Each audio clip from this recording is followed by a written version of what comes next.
आज की हेडलाइन बनती है, ट्रंप ने कहा है कि Modi has assured him India will not bye Russian oil. ये आज की सुर्खी है कि भारत रूसी तेल नहीं खरीदेगा। और साथ में उन्होंने ये भी कहा कि मैं प्रधानमंत्री मोदी का राजनीतिक कैरियर खराब नहीं करना चाहता, don't want to destroy his political career, क्योंकि मैं उनसे प्यार करता हूं। कहीं प्यार का कोई और मीनिंग ना निकाल लिया जाए।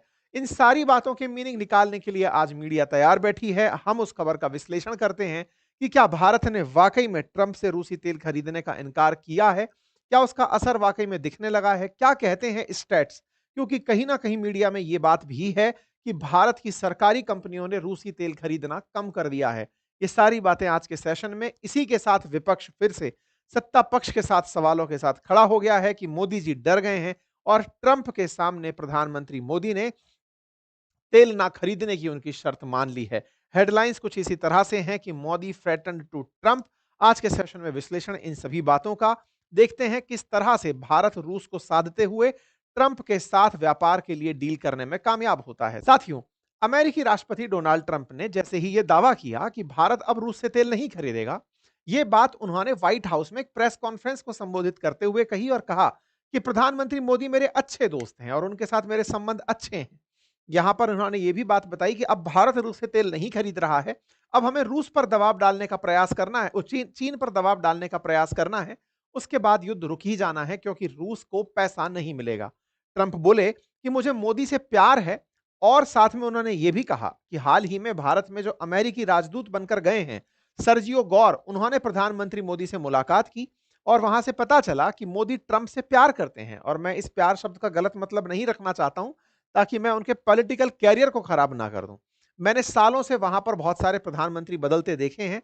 लंबे समय से प्रधानमंत्री मोदी वहां पर प्रधानमंत्री हैं। ऐसे में भरोसा है कि भारत अब वहां से तेल नहीं खरीदेगा। Modi is a great man, he loves Trump, I don't want to destroy his political career with word love. इन्होंने यहां पर जो बात कही उसे थोड़ा सा समझने की आवश्यकता है। पत्रकार के सवाल पर जब उनसे पूछा गया कि चीन के साथ भी आप वैसा करेंगे अभी जो भारत के साथ आप कर रहे हैं, तो इस पर जवाब देते हुए उन्होंने कहा कि रशिया और यूक्रेन जिस तरह से युद्ध में है, ये युद्ध रूस रूस जैसे देश को 7 दिन में जीत जाना चाहिए था। लेकिन वो 4 साल से युद्ध लड़ रहा है, अपने काफी लोगों को खो चुका है, इसलिए रशिया को वो विनर नहीं मानते हैं। वहीं दूसरी तरफ रूस के साथ भारत तेल खरीदता आया है। भारत की तरफ से मुझे अश्योरेंस मिली है। जब पत्रकार ने पूछा कि क्या आप प्रधानमंत्री मोदी से मिलेंगे, तो इस पर उन्होंने कहा कि मेरी उनसे बात हुई है और आज की बात में उन्होंने कहा कि वो अब रूस से तेल नहीं खरीदेंगे। इस बात को जब इन्होंने बोला कि भारत रूस से तेल नहीं खरीदेगा, सवाल उठने शुरू हुए कि क्या वाकई में भारत सरकार के द्वारा ट्रंप के साथ कोई टेलीफोनिक वार्ता हुई है। क्योंकि संवाद में जब आप ये बोल रहे हो कि आज उन्होंने कहा है कि वो रूस के साथ तेल नहीं खरीदेंगे, तो फिर मीडिया में बात निकल कर आई कि प्रधानमंत्री की आफ्टर ऑल मीटिंग हो कब गई, ट्रंप से बातचीत कब हुई। इसके बारे में तथ्य ढूंढने शुरू हुए, शब्द टुडे पर आकर के बात टिक गई। तब प्राप्त जानकारी को तलाशा गया तो पता चला कि प्रधानमंत्री नरेंद्र मोदी की आज से 1 महीने पहले 16 सितंबर को ट्रंप के साथ में बातचीत हुई थी, जिस पर प्रधानमंत्री मोदी ने ट्रंप को धन्यवाद दिया था। इनके 75वें वर्षगांठ पर प्रधानमंत्री की जो बर्थडे थी, 75वीं जो बर्थडे थी, उसके लिए प्रधानमंत्री के पास जो कॉल आया था उसके बारे में जरूर सोशल मीडिया पर मैसेज प्राप्त होता है। अदरवाइज इसके कोई भी और वार्ता की जानकारी नहीं है। एक और जानकारी जरूर है और वो ये है कि भारत में अभी अमेरिका ने अपना राजदूत भेजा है जिसका नाम है सर्गियो गोर। ये सर्गियो गोर ट्रंप के बहुत करीबी बताए जाते हैं और कहा जाता है कि इन्हें भारत में भेजा ही ट्रंप की नीतियों को लागू कराने के लिए गया है। तो सर्गियो गोर प्रधानमंत्री मोदी से मिलते हैं और उन्हें जो तस्वीर भेंट करते हैं उसमें ये दोनों लोग एक साथ जो प्रेस कॉन्फ्रेंस कर रहे होते हैं उसकी तस्वीर होती है। एक तरीके से ये इन्हें याद दिलाने के लिए होता है कि आप ट्रंप के अच्छे मित्र हैं। कहा जाता है कि प्रधानमंत्री ने इस दौरान इनसे यह बात कही कि ट्रंप मेरे अच्छे मित्र हैं और वो फर्दर स्ट्रेंथन करना चाहते हैं इंडिया यूएस के कॉम्प्रिहेंसिव ग्लोबल स्ट्रेटेजिक पार्टनरशिप को, यानी कि भारत इच्छुक है कि वो आगे चलकर यूएस के साथ काम करे। भारत के प्रधानमंत्री के साथ साथ सर्गियो जो हैं वो आकर के विदेश मंत्री से भी मुलाकात किए थे, उसकी तस्वीरें भी बाहर निकल करके आई। लेकिन जैसे ही ट्रंप ने यह टुडे वाला शब्द कोट किया, वर्ल्ड मीडिया ने इसे पकड़ लिया। एएफपी न्यूज लिखती है कि ट्रंप ने कहा कि Modi promised that India will stop buying Russian oil, कि प्रधानमंत्री ने इनको वादा किया है कि रूसी तेल अब नहीं खरीदेंगे। ऐसे ही ब्लूमबर्ग इस लाइन को पकड़कर टुडे पर केंद्रित कर देता है कि प्रधानमंत्री मोदी एग्री कर गए हैं कि वो अब रूस से क्रूड ऑयल नहीं खरीदेंगे। इसी के चलते विपक्ष की तरफ से प्रधानमंत्री मोदी से सवाल पूछे गए। पहला सवाल कि आप लोग इंडिया अब रशिया से तेल नहीं खरीदेगा, ये बात ट्रंप कैसे डिसाइड कर सकते हैं? नंबर दूसरा, आपके द्वारा कांग्रेचुलेशंस मैसेज लगातार ट्रंप को भेजे जाते रहे, जबकि आपके साथ वो हमेशा बुरा करते रहे। तीसरा, प्रधानमंत्री ने वित्त मंत्री की अब तक अमेरिकी यात्रा को क्यों नहीं होने दिया? इसके साथ-साथ शर्म अल शेख में प्रधानमंत्री खुद क्यों नहीं गए? इसके साथ-साथ ऑपरेशन सिंदूर के समय पर जो ट्रंप ने किया वो दुनिया के सामने जग जाहिर है। इतनी सारी चीजें क्या प्रधानमंत्री ट्रंप से डर रहे हैं? इस तरह के प्रश्न करते हुए कांग्रेस ने एक तरफ ट्रंप और एक तरफ प्रधानमंत्री को दिखाते हुए कहा कि you will not buy oil from Russia, तो प्रधानमंत्री कह रहे हैं जी हुजूर। कुछ इस तरह से कांग्रेस ने प्रधानमंत्री से सवाल किए। इन्हीं सवालों के जवाब में दुनिया भर से प्रतिक्रियाएं चल रही हैं और इधर की तरफ चाइना इस पर नजरें गड़ाए हुआ है, जिसने भी ये बात लिखी है। According to Chinese analyst, Trump remark appears to be aimed at increased pressure on Russia. Trump इस बात को इस तरह से दिखा रहे हैं ताकि रूस पर और प्रेशर बढ़ाया जा सके, क्योंकि Indian prime minister Modi had assured him earlier Wednesday that India would halt import of Russian oil.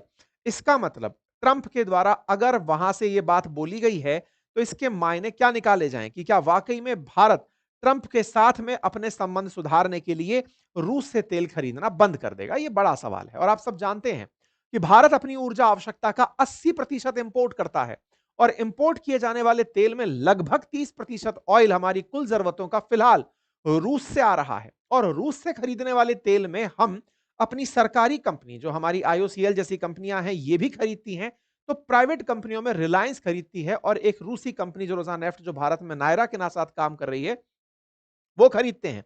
तो इस तरह से हमारे देश में बहुत सारी कंपनियां हैं जो रूस से तेल खरीदती हैं। सबसे पहला बात तो यही कि भारत ने रूस से तेल खरीदना तब शुरू किया जब रशिया यूक्रेन युद्ध शुरू हुआ। ऐसे में रूस का तेल भारत को सस्ता पड़ा और भारत ने अपनी ऊर्जा आवश्यकता मिडिल ईस्ट की जगह जब रूस से पूरा करना शुरू किया, तो दुनिया में ऊर्जा का संकट उत्पन्न नहीं हुआ, जिसके चलते प्राइजेस वर्ल्ड वाइड ऑयल के लिमिट में रहे, कंट्रोल में रहे। भारत यही बताकर अमेरिका से लंबे समय तक सैंक्शन से मुक्ति प्राप्त करके तेल खरीदता रहा कि हाँ हाँ भाई अमेरिका वालों, हम रूस से इसलिए तेल खरीदना चाहते हैं। अमेरिका ने कभी भी भारत को रूस का सस्ता विकल्प ऑफर नहीं किया कि आप जितने में तेल वहां से खरीदते हैं आप उतने में ही हमसे खरीद लीजिए, लेकिन रूस से तेल खरीदना बंद कर दीजिए। यदि हमें कहीं से भी सस्ता तेल मिलता, क्योंकि भारत 30% ही अगर रूस से खरीद रहा है, तो अपनी ऊर्जा आवश्यकता का 50% कहीं और से भी खरीद रहा होगा। ऐसे में जिन देशों से खरीदता है, अगर वहां से हमें सस्ता तेल मिलेगा, जो कि हम रूस से पहले भी खरीदते आए थे, यानी रूस से खरीदने से पहले जिन देशों से हम तेल खरीदते थे उनमें अमेरिका भी था, तो उसमें और वेनेजुएला जैसे देश, मिडिल ईस्ट जैसे देश भी शामिल थे। इवन हम अफ्रीकी देशों से भी तेल खरीदते आए हैं। तो भारत सस्ता तेल जहां से भी मिलेगा अपनी ऊर्जा आवश्यकता पूर्ति के लिए वहां से तेल खरीदता रहेगा। भारत ने इसी के लिए लगातार प्रयास किए हैं। इंडिया चाइना के बाद सेकंड लार्जेस्ट ऑयल इंपोर्टर बनकर आज भी खड़ा है। ये बात सही है, क्योंकि सितंबर के जो डेटा हैं वो बताते हैं कि भारत सेकंड लार्जेस्ट इंपोर्टर था, लेकिन महीना अक्टूबर है और ट्रंप का दावा नया नया है। इसीलिए आपको एक खबर और देखनी चाहिए और वो खबर है 14 अक्टूबर, परसों की खबर है। इंडिया की स्टेन ऑयल रिफाइनरी, यानी कि जो भारत सरकार के अधीन रिफाइनरी है, उन्होंने रूसी तेल खरीदना बंद किया है 45% तक। जून से सितंबर के बीच में ऐसा केपलर का डेटा निकल कर आता है। मतलब हमारे यहां पर ऑयल की खरीद में सरकारी कंपनियों ने ऑयल खरीदना कम कर दिया है 45% तक। हां, वो बात दूसरी है कि ओवरऑल अभी भी ऑयल की खरीद उतनी ही है, क्योंकि हमारे हिस्से का जो तेल हम नहीं खरीद रहे थे वो नायरा, जो कि रूस की रोजानेफ्ट की वजह से नायरा इंडिया में काम कर रही है, वो और जो रिलायंस है वो उतना जो तेल हम यहां कट किए थे वो वहां से खरीद ले रहे हैं। कुल मिलाकर के भारत ने कहीं ट्रंप को दिखाने के लिए ही सही अपनी सरकारी कंपनियों से तेल खरीद बंद करवाकर यह दिखाने का प्रयास तो नहीं कर दिया कि देखिए आपको खुश करने के लिए हमने तेल खरीद में कटौती कर दी है। यह बड़ा सवाल है। भारत रूस से अपनी जरूरतों का लगभग 34% तेल खरीदता आया है और हमारी सरकारी कंपनी आईओसी, बीपीसीएल, एचपीसीएल जैसी कंपनियां भी तेल खरीदती रही हैं।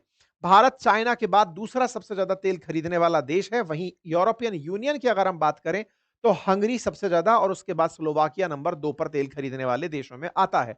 भारत की जरूरतें चूंकि क्रूड ऑयल से पूरी होती हैं, हमारे यहां गैस का, एलएनजी का कोई सिस्टम नहीं है। लेकिन यूरोपियन यूनियन देश यूरोप यूरोस रूस से एलएनजी और पाइपलाइन गैस खरीदने में टॉपर्स रहे हैं। अब सवाल बड़ा बनता है कि साहब ऐसी स्थिति कैसे आ गई, भारत अचानक तैयार कैसे हो गया? क्योंकि प्रधानमंत्री मोदी ने तो यह कहा था कि मुझे इसकी व्यक्तिगत कीमत चुकानी पड़ सकती है, लेकिन भारत झुकेगा नहीं। तो अचानक ऐसी स्थिति कहां आई कि भारत ने यह बात ट्रंप को कह दी कि हम रूस से तेल नहीं खरीदेंगे और हम रूस के साथ नाराजगी मोल लेने के लिए तैयार हो गए? ये बड़ा सवाल है। इसके पीछे कहीं हाल ही में हुई ये पीस समिट तो नहीं? ऐसा मैं क्यों कह रहा हूं, इसके पीछे का तर्क समझिएगा। अभी जो इजिप्ट के अंदर शर्म अल शेख के अंदर मीटिंग हुई, जिसमें गाजा और इजराइल के बीच में, या कहिए हमास और इजराइल के बीच में ट्रंप की मध्यस्थता से दुनिया के 20 देशों ने हाजिर होकर के पीस प्लान पर साइन किया। वहां पर भारत प्रेजेंट नहीं था।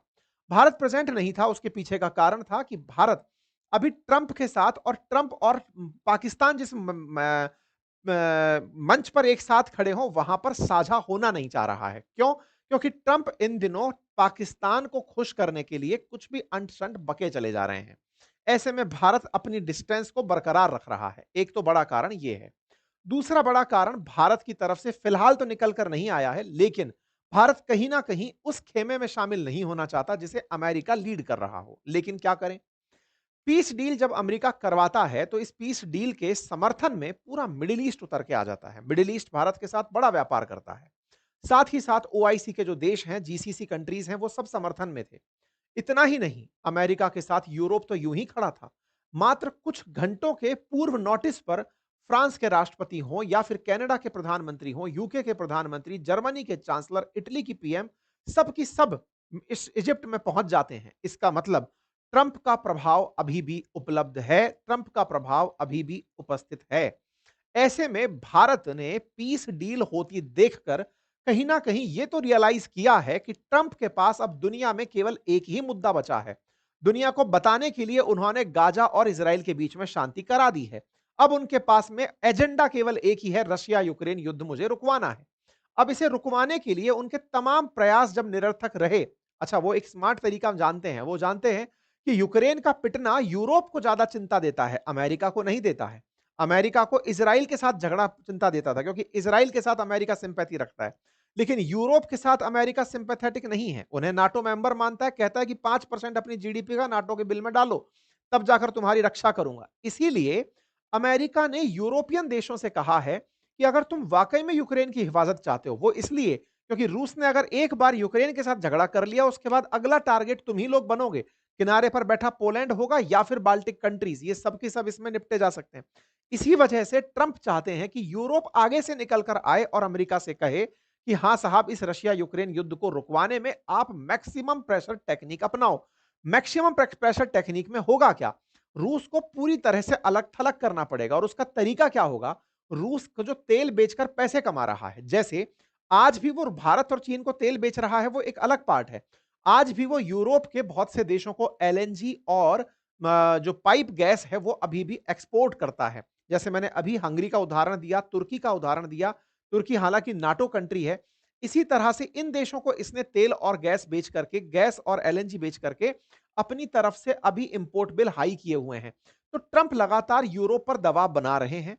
और ऐसे में अगर वो मैक्सिमम प्रेशर टेक्निक में कामयाब होते हैं तो भारत ये जानता है कि अब उनका एक सूत्रीय एजेंडा होगा कि रूस पर अत्यधिक प्रेशर कैसे बनाया जाए। अब बड़ा सवाल बनता है कि भारत रूस के साथ रहकर भी क्यों अपने आप को इस तरह से आइसोलेट पा रहा है? इसके पीछे का कारण समझिए। देखिए, रूस अपने ही इस जंग में इतना मशरूफ है कि वो फिलहाल डिप्लोमेटिकली पूरी दुनिया में अपना प्रभाव स्थापित नहीं करवा पा रहा है। रूस खुद चाइना की छांव में जाकर खड़ा हो गया है। रूस ने हाल ही में भारत के साथ जो ट्रेड घाटा हुआ, अमेरिका के साथ व्यापार करके उसको काउंटर करने के लिए किसी भी देश के साथ भारत की बातचीत नहीं करवाई। इसको उस तरह से उठाकर देखिए कि ट्रंप को अगर भारत पर प्रतिबंध लगाने होते हैं तो वो केवल खुद ही नहीं लगाते, वो यूरोप के देशों को भी साथ लेकर आते हैं, कहते हैं कि बायकॉट करो। मतलब ट्रंप का अकेले एक्शन नहीं होता, अमेरिका पूरा झुंड लेकर चलता है नाटो कंट्रीज का। लेकिन रूस इस समय अकेला है, वो खुद चीन की छाया में पीछे चल रहा है। अर्थात चाइना फ्रंट फुट पर है, रूस बैक फुट पर हो रखा है और वो चाइना को सपोर्ट करते हुए आगे चल रहा है। इसका मतलब ये हुआ कि वर्ल्ड पावर्स ने अभी धुरे अपनी रूस और अपनी चीन और अमेरिका में ढूंढ ली है। रूस कहीं हाशिए पर चला गया है और भारत जिस रूस के लिए संघर्ष कर रहा है, वो भारत के लिए कोई ताजा स्टैंड नहीं ले रहा। इसलिए मैं कहीं न कहीं इस बात तक पहुँचता हूँ कि कहीं भारत ने ये जो दुनिया में बदले फिलहाल के घटनाक्रम हैं, इसकी वजह से तो रूस को साइडलाइन करने का निर्णय नहीं ले लिया और यदि ऐसा है, तो क्या भारत इसे पूरी कैलकुलेटेड रिस्क की तरह से ले रहा है? क्योंकि ट्रंप ने यूक्रेन का साथ देने के लिए अगर मैक्सिमम प्रेशर टेक्निक अपनाई, तो निश्चित ही वो पुतिन पर दबाव डालने के लिए चाइना पर और भारत पर टैरिफ का प्रेशर जरूर डालेंगे। मैं आपको आज की अपडेट दे देता हूं। ट्रंप अभी जब आप सेशन सुन रहे हैं, उस समय पुतिन से बातचीत करके रुके हैं और जेलेंस्की मिलने के लिए इनके पास में अमेरिका जा रहे हैं। रशिया ने थोड़ी देर पहले ही बॉम्बार्ड किया था यूक्रेन के अंदर गैस साइट्स को। ट्रंप की बातचीत हो रही है, यह मैं आपके सामने सेशन दिखा रहा हूं। I am speaking to President Putin now. इसका मतलब ये दोनों लोग बातचीत में हैं और ट्रंप लगातार पुतिन के साथ बातचीत इसलिए कर रहे हैं क्योंकि वो उन्हें अपडेट दे रहे हैं कि देखो भाई, मैं गाजा रुकवा चुका हूं, अब तुम्हारा नंबर है कि इसको युद्ध को रुकवाना है और कैसे रुकवाना है उसकी तैयारियां करो। और युद्ध रुकवाने के लिए अब उधर से व्हाइट हाउस में फिर से जेलेंस्की को बुलाया गया है और इधर ट्रंप ने पुतिन से बातचीत की है। इसीलिए ट्रंप के साथ भारत कैसे आगे बढ़ता है, यह अपने आप में एक बड़ा सवाल बनता जा रहा है। एक और इंपॉर्टेंट जो घटनाक्रम है, वो भी आप लोगों को ध्यान देना चाहिए। अमेरिका में इस समय 15 दिन से ज्यादा बीत चुके हैं, उनका धन विधेयक पास नहीं हुआ है। बजट के पास हुए बिना अमेरिका में बहुत सारी जरूरी सेवाओं का बिल अटका हुआ है, क्योंकि डेमोक्रेट्स, बाइडेन की जो पार्टी के लोग हैं, डेमोक्रेट्स जो हैं, वो ट्रंप का बजट में साथ नहीं दे रहे हैं और सीनेट में जब तक 60% वोट राष्ट्रपति के साथ नहीं होते, बजट पास नहीं होता।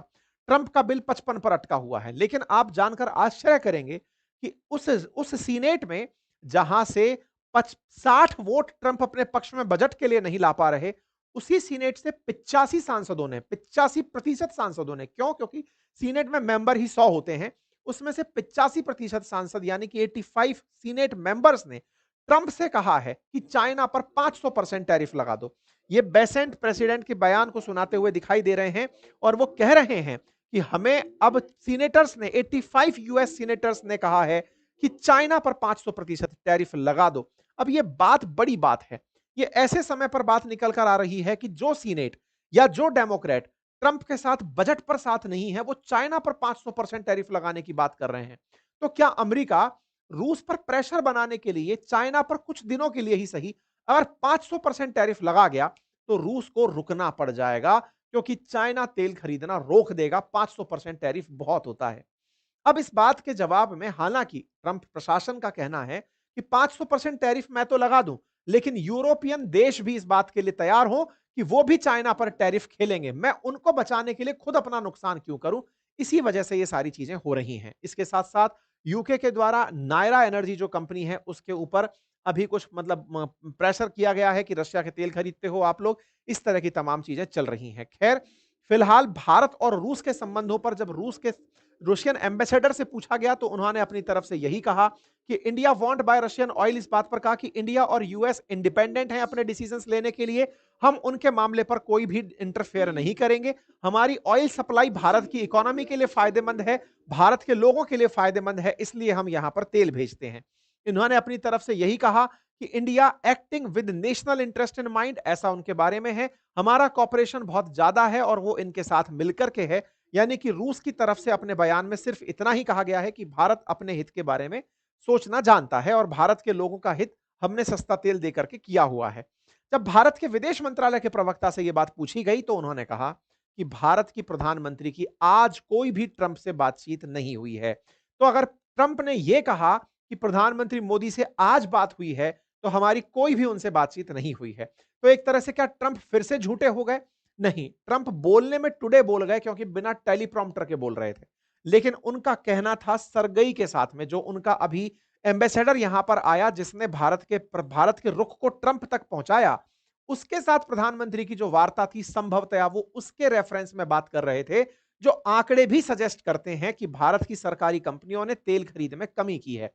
इसका मतलब भारत फिलहाल तो इस बात से निकल लिया ये कहते हुए कि हमारी तरफ से आज कोई बातचीत नहीं हुई है, लेकिन संभवतया भारत अमेरिका से ट्रेड डील करने के लिए एक डेटा उसमें यह डाल सकता है कि सर आपके साथ व्यापार तो करना चाहते हैं, आपके साथ हमारे इंपोर्ट बिल कम है और चूंकि हम तेल इंपोर्ट करते ही हैं, आप सस्ते दामों पर हमें तेल दे दो, हम रूस से तेल खरीदते हैं, हम आपसे खरीद लेंगे। कुल मिलाकर ट्रेड का जो हमारा धन उधर रूस जा रहा है, वो आपके पास चला जाएगा। आप आश्वस्त कर दो कि आप सस्ता तेल दोगे, क्योंकि हमें तो अल्टीमेटली खरीदना ही है। ऐसा फिलहाल के लिए प्रतीत होता दिख रहा है। भारत की तरफ से 80% तेल Iraq, Saudi America, south Africa, अन्य देशों से खरीदा जाता रहा है। ऐसे में हो सकता है कि ट्रेड डील में भारत अमेरिका से ही कह दे कि आप ही तेल बेच दो हमें, जब आपको इतनी ही दिक्कत है, तो आप रूस की कीमत पर हमें तेल बेच दो। अगर आप ये करने में कामयाब होते हो, तो हम आपसे खरीद लेंगे और उसमें संभवतः भारत को कोई नुकसान भी नहीं है, क्योंकि रशिया यूक्रेन के युद्ध से पहले भारत रूस से ज्यादा तेल नहीं खरीदता था। इसका मतलब भारत अपने हितों का ध्यान रखते हुए अमेरिका के साथ ट्रेड डील को भी बनाकर आगे ले जा सकता है। फिलहाल के लिए यही प्रथम दृश्यता दिखाई दे रहा है, क्योंकि 15 बिलियन के बारे में सुनने में आ रहा है कि भारत और अमेरिका के बीच में $15 बिलियन की ऑयल परचेज को लेकर ट्रेड डील चल रही है कि अमेरिका से हम तेल खरीद सकते हैं। इसके लिए भारत लगातार चर्चा में है, अमेरिका के साथ, ईयू के साथ, ओमान के साथ एक्टिव डायलॉग्स चल रहे हैं। जैसा भी ट्रेड डील से रिलेटेड कोई मसला निकल कर आएगा, हो सकता है कि भारत इस बार कोई अल्टरनेटिव अमेरिका के सामने पेश करे। आपका समय शुभ हो। बहुत बहुत धन्यवाद।